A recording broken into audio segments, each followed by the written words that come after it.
Metal detector के जरिए जमीन के नीचे दबे तारीखी खजाने को खोजने का शौक रखने वाले जिम बेली सन 2014 में रियासत रोड आइलैंड के न्यूपोर्ट इलाके के एक खेत में धातें तलाश कर रहे थे जब उन्हें एक कदीम सिक्का मिला।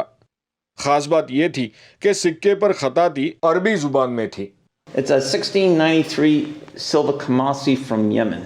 आखिर यमन में तैयार यह अरबी सिक्का अमेरिका कैसे पहुंचा, ये जानने के लिए जिम ने उस वक्त के सरकारी कागजात और दूसरे तारीखी दस्तावेज की छानबीन की।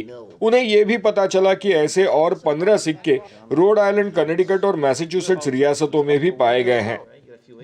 रिसर्च के बाद जिम इस नतीजे पे पहुंचे हैं कि ये सिक्के 17वीं सदी में मुगल बादशाह औरंगजेब के खजाने का हिस्सा थे, जिन्हें लूटकर हेनरी एवरी नाम का अंग्रेजी समंदरी कज़ाक और उसके साथी रोड आइलैंड ले आए।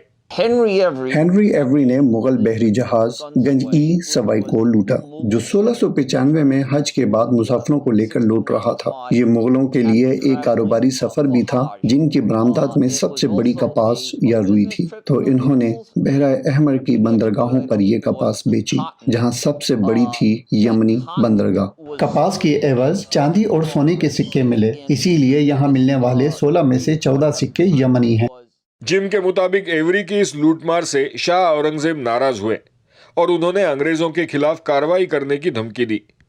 अंग्रेजों ने हेनरी एवरी की गिरफ्तारी का फरमान निकाला और एवरी गिरफ्तारी से बचने के लिए अपने साथियों के साथ रूपोश हो गए। अब तक के तारीखी दस्तावेज से यह पता चलता था कि एवरी समंदरी रास्ते से बहामास गए और वहां से आयरलैंड जा पहुंचे। लेकिन जिम बेली कहते हैं कि रोड आइलैंड से मिलने वाले मुगलिया सिक्कों के बारे में उनकी रिसर्च से यह साबित होता है कि एवरी और उनके साथी आयरलैंड जाने से पहले गुलामों के सौदागर का रूप धार कर अमेरिका आए। हमें अब मालूम है कि सी फ्लावर नाम का बहरी जहाज जिससे हेनरी एवरी आइलैंड गए, वो यहाँ अमेरिकी इलाके न्यूपोर्ट में मई के महीने में रुका था। मुझे ऐसे तारीखी दस्तावेज मिले हैं जो दिखाते हैं कि इसी नाम का जहाज अफ्रीकी गुलामों को लेकर यहाँ आया था। तो हम ये जानते हैं कि वो मई में यहाँ आए और यहाँ से ही जून के आखिर में आयरलैंड पहुँचे। रियासत कनेटिकट के आर्कियोलॉजिस्ट सारा स्पोर्टमन के मुताबिक ऐसे और कई सिक्के अमेरिका के मशरिकी साहिल पर तलाश किए जा सकते हैं। मेरे ख्याल में इस बारे में असल दस्तावेज़ात का मज़ीद मुतालिया करने की ज़रूरत है, जो एवरी और उनके अमले को न्यू इंग्लैंड के इन इलाकों से जोड़ते हैं। जिम बेली ने इस पर कुछ काम किया है। मुझे यकीन है कि ऐसी और मालूमात भी मिल सकती है जिससे ये तारीखी कहानी और मजबूत होगी। वो कहती हैं कि जिम की दरियाफ्त अमरीकी तारीख के उस दौर पर रोशनी डालती है जिसके बारे में बहुत कम लोग जानते हैं।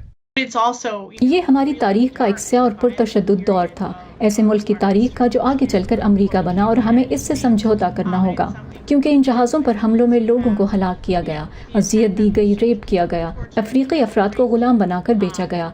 ये हमारे माजी का एक इंतहाई वहशियाना हिस्सा है।